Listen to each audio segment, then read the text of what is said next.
ইতালির মিলানে আগামী বছরের মে মাসে শুরু হচ্ছে টানা 6 মাসের কৃষি প্রযুক্তি প্রদর্শনী। 1 মে থেকে শুরু করে প্রদর্শনী চলবে 31 অক্টোবর পর্যন্ত। বিশ্ববাসীর খাদ্য নিরাপত্তা নিশ্চিত করতে প্রদর্শনীতে বাংলাদেশ সহ বিভিন্ন দেশের 130টি প্রতিষ্ঠান এতে সর্বাধুনিক কৃষি ও খাদ্য প্রযুক্তি প্রদর্শন করবে। রোববার সন্ধ্যায় ঢাকার একটি হোটেলে সংবাদ সম্মেলনে এসব তথ্য তুলে ধরেন। প্রদর্শনীতে 2 কোটি দর্শনার্থী অংশ নেবার আশা করছেন আয়োজকরা।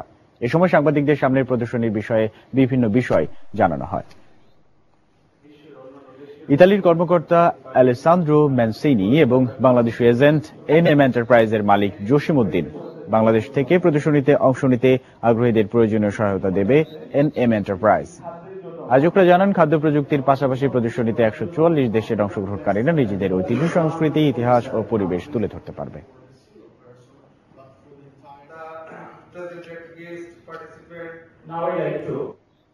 লন্ডনে বাংলাদেশ ক্যাটারার্স অ্যাসোসিয়েশনের আয়োজনে হয়ে গেল 9ম বিসিএ অ্যাওয়ার্ড ও